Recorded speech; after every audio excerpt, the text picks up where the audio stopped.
Ahora vamos a revisar el diseño para el contador de cajas. Entonces tenemos, bueno, acá este componente. Tenemos una entrada que viene de el contador de paquetes de papas, una señal de control que entra acá al enable, otra entrada que es nuestro reloj, otra entrada el reset, otra entrada D y la salida Q, que es el contador de cajas.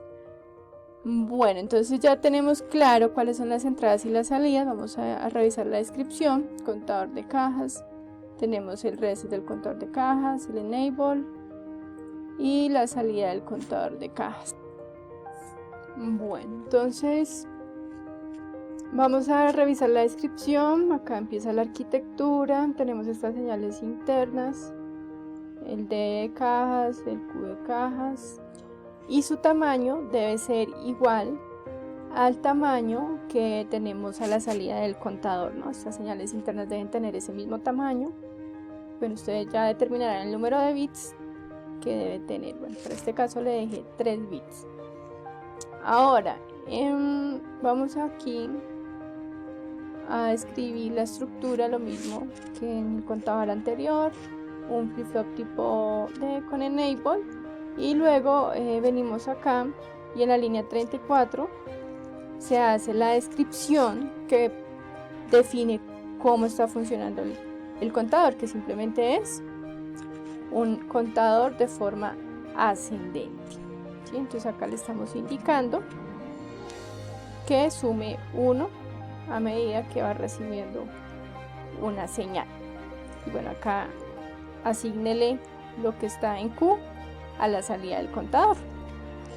Ya teniendo claro cada uno de esos módulos, ¿sí? Como pueden ver, son lo que es este y este módulo se trabajaron desde las sesiones anteriores. Ya esto lo podemos unir, estos componentes, en nuestro archivo de design. Entonces en el archivo de design, ¿qué vamos a hacer? Entonces acá ya tenemos, vamos a revisar cuáles serían esas entradas y salidas generales. Entonces básicamente tenemos el sensor piezoeléctrico, tenemos la salida del contador de paquetes de papas y el contador de cajas. Ya están otras entradas que son las señales de reloj y reset. Entonces aquí pues vamos a declarar esas entradas. Entonces el sensor piezoeléctrico, nuestra señal de reloj, nuestra señal de reset, que es una entrada de un único bit. Luego viene las salidas, contador de papas y contador de cajas. Una salida es una variable de tipo vector, entonces aquí cuidado con estos tamaños, tienen que traer los mismos tamaños que declararon en el componente, deben venir acá, ¿sí? Para no tener errores. Luego, entonces ya traemos la estructura que se encuentra ya en el drive de archivo de alto nivel. Entonces aquí en la arquitectura se declara los componentes, component, o sea, cada uno de los 3 componentes que vamos a traer. El nombre, que debe ser totalmente idéntico. Esos son algunos de los errores comunes, tiene que ser idéntico a cada uno de los nombres que se dieron en las entidades, ¿sí? De los componentes. Y lo mismo, mucho cuidado cuando traen las entradas y las salidas, entonces tienen que ser idénticas, o sea, las mismas, control C, control V, para no tener errores de transcripción de las entradas y salidas de cada una de las entidades de los componentes. Luego de traer esas entradas y salidas de cada uno de los componentes, vienen acá a las señales de conexión o ya como tal donde se genera el archivo de alto nivel. Entonces aquí vamos a crear pues unas señales internas, salida detector de flanco y nuestra señal de control. Acá miren que, ojo acá, miren, este S control es diferente al S control que creé en el otro lado. El otro se llama S control sin raya al piso. Cuidado con eso, o sea, hay que tener en este punto y en el diseño de los nombres de las diferentes componentes, entradas y salidas, hay que ser cuidadosos con esos nombres, ¿sí? Porque a veces los errores más comunes es que los nombres son muy extensos por querer pues colocar el nombre que interpreta esa salida o esa entrada de forma que la recordemos, pero pues hay que ser estratégicos con esos nombres porque si son muy extensos nos van a arrojar warning, ¿sí? Nos abre la ventana de simulación pero no nos muestra las señales, ¿sí? Y quedan ahí como enfrascados en esos errores porque acá en el log no les va a arrojar error sino un warning, y es por eso. Lo mismo al generar, por ejemplo, otro error que vi es que el nombre que crean acá para la entidad contador de papas y por ejemplo acá le ponen a la salida el nombre de la misma entidad, o sea, contador de papas. Eso es un error que también puede ocurrir. Entonces ahí, ojo con los nombres que se asignan, porque pues nos pueden generar errores que nos van a sacar canas y son errores que a veces no declara el compilador, los coloca como warning. Luego, entonces acá vamos a traer cada una de las conexiones. Entonces en la parte izquierda siempre vamos a colocar las entradas y las salidas de los componentes en la izquierda, y en la derecha son las conexiones de esas señales internas que se están creando en este archivo design y las entradas y salidas generales como tal. Entonces ya lo vamos a ver. Entonces, por ejemplo, acá traemos el detector de flanco. Entonces aquí estamos colocando las entradas y salidas del detector tal cual como las tenemos aquí. Y acá a la derecha estamos asignando ¿de qué es? Pues de, en nuestro detector de flanco era la entrada. ¿Se acuerdan que yo había dicho que eso era una entrada y provisional? Ahora la estamos ya conectando al bloque general que se llama sensor piezoeléctrico, ¿ya? Ok, entonces ahí ya sensor piezo. El reloj con la señal de reloj, el reset con el reset, la salida del detector de flanco que solamente le decíamos salida ya en el componente. Aquí la vamos a conectar con esta señal interna salida detector de flanco. Lo mismo para el contador de papas. Entonces el enable de papas la vamos a conectar con la salida del detector de flanco. ¿Cuál es esta? Recuerdan que era la señal aquí. A ver, revolvámonos. Entonces la salida detector de flanco, que es el nuevo nombre que le asignamos allá en design, con la salida del detector. Ya lo miramos bien, un segundo. Listo, entonces está con el enable. Con el enable, salida detector de flanco con el enable. Ahí ya estamos conectando. Esta señal es súper importante.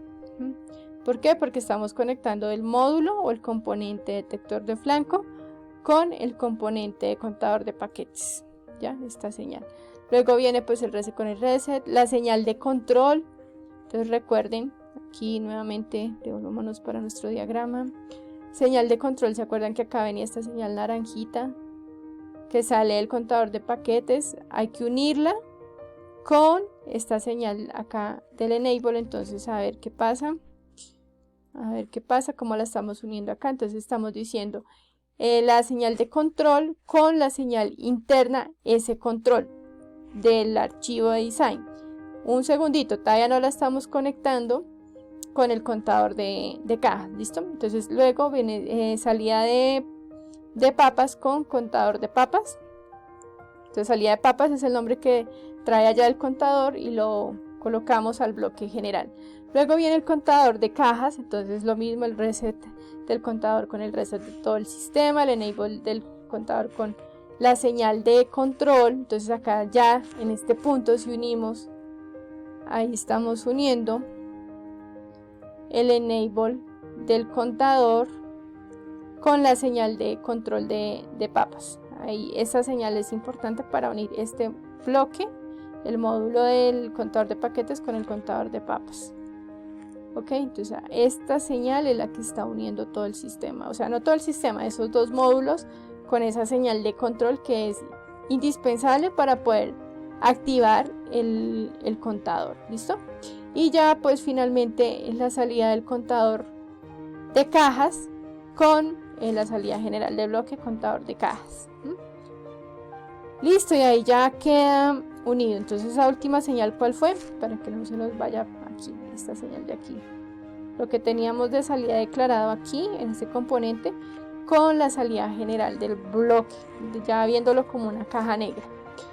Ahora, ¿cómo vamos a llevar a cabo el archivo de simulación? Entonces vamos a trabajar con los archivos de simulación de los componentes secuenciales, porque pues hay una señal de reloj, que eso ya es claro. Traemos los nombres de las o los puertos de entrada y salida de lo que es nuestra hoja de design, porque acá ya está el archivo de alto nivel, o sea, ya trabajamos en las simulaciones con esa señal precisa de design, ¿no? Ya no vamos a tocar nada de los otros componentes, ya nos quedamos solamente con entradas y salidas del bloque general.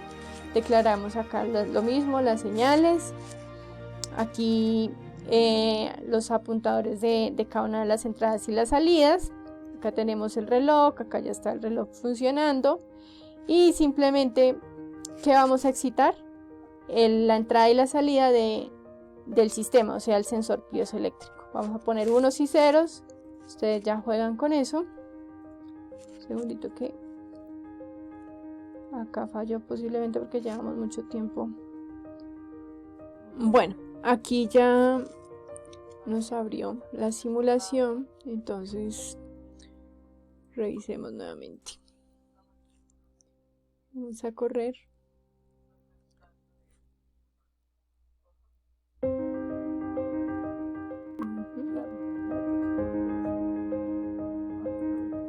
Acá ya nos abrió en esta ventanita.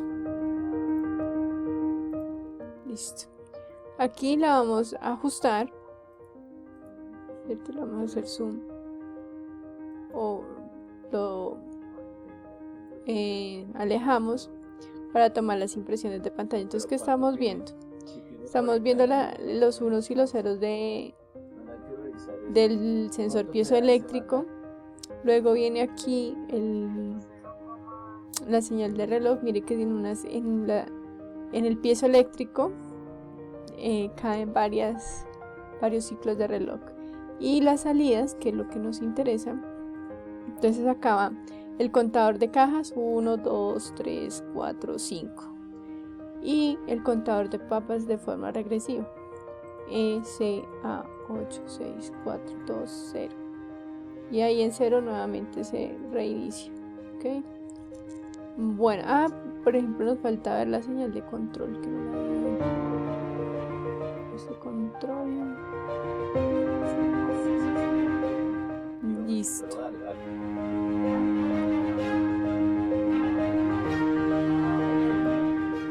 Listo, entonces acá está nuestra señal de control. La abrí doble vez. Y bueno, ahí está, miren. Sí, que cuando llega el final del conteo de las papas, pues se activa la señal de control y aumenta en 1 el conteo de las cajas. Bueno, eso es básicamente lo que debemos visualizar en la simulación. Por favor, que esa simulación pues sea clara, ¿no? No algo así donde no podemos analizar. Bueno, ahí todavía se nota, pero hay impresiones en donde no podemos verificar si el conteo está funcionando correctamente. Entonces pues ustedes lo ajustan de acuerdo a la configuración que ingresen, y pues de forma que sea evidente ese conteo. Entonces les deseo éxitos en el desarrollo de esta actividad y bueno, nos vemos hasta una próxima oportunidad. Gracias.